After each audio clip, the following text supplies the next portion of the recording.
பாசிப்பருப்பை நல்லா கழுவிட்டு அரை மணி நேரம் ஊற வச்சு எடுத்திருக்கேன். கோதுமை மாவு, அரிசி மாவு, வெண்ணெய் இல்லைன்னா எண்ணெய் கூட எடுத்துக்கலாம், ஓமம், மிளகாய்த்தூள், காயத்தூள், உப்பு.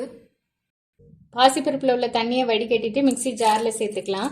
கொஞ்சமாக தண்ணி சேர்த்து நல்லா கெட்டியாக விழுதாக அரைச்சிக்கணும். இது மாதிரி நல்லா விழுதாக அரைச்சாச்சு. ஒரு பவுலில் நம்ம எடுத்து வச்சுருக்கிற எல்லா இன்க்ரீடியன்ஸுமே சேர்த்துக்கலாம். அரிசி மாவு, கோதுமை மாவு, ஓமம், மிளகாய்த்தூள், காயம், தேவையான அளவுக்கு உப்பு. இதை ஒரு தடவை நல்லா மிக்ஸ் பண்ணிவிட்டு உருக்கி வச்சுருக்கிற வெண்ணெய் இதோட சேர்த்துக்கலாம். வெண்ணெய் சேர்த்ததுக்கப்புறமா இன்னொரு தடவை நல்லா கலந்து விட்டுக்கலாம். இது கூடவே நம்ம அரைச்சி வச்சுருக்கிற பாசிப்பருப்பு விழுதையுமே சேர்த்துக்கலாம்.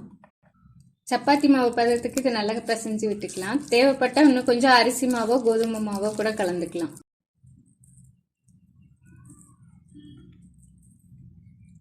இது மாதிரி சப்பாத்தி மாவு மாதிரி பிசைஞ்சாச்சு. இப்போ இனி தட்டையாக தட்டிக்கலாம். பார்ச்மெண்ட் பேப்பர் விரிச்சிருக்கேன், இதில் நம்ம எண்ணெய் தடவிக்கலாம். இது மாதிரி கொஞ்சம் மாவு எடுத்துட்டு அது மேலே இன்னொரு பார்ச்மெண்ட் பேப்பர் விரிச்சுக்கிறேன்.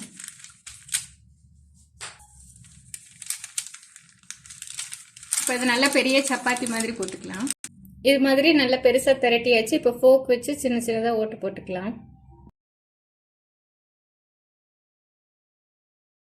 இது மாதிரி சின்ன கிண்ணம் வச்சு இது மாதிரி ரவுண்டாக கட் பண்ணி எடுத்துக்கலாம்.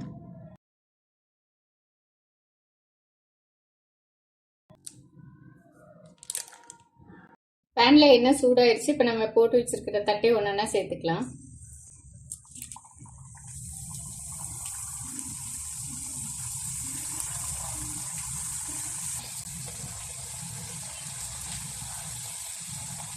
மீடியம் ஃப்ளேமில் வச்சுட்டு ஒரு பக்கம் நல்லா வெந்ததுக்கு அப்புறமா அடுத்த பக்கமாக திருப்பி போட்டுக்கலாம். ஒரு பக்கம் நல்லா செவந்துருச்சு, அடுத்த பக்கம் அப்படி திருப்பி போட்டுக்கலாம். இது மாதிரி நல்லா ரெண்டு பக்கமே செவந்ததுமே எடுத்துக்கலாம். பாசிப்பருப்பு வச்சு செஞ்சு தட்டை ரெடி ஆயிடுச்சு. இதை நீங்களும் ட்ரை பண்ணி பாருங்கள். இதே மாதிரியான இன்னொரு வீடியோவில் உங்களை சந்திக்கிறேன்.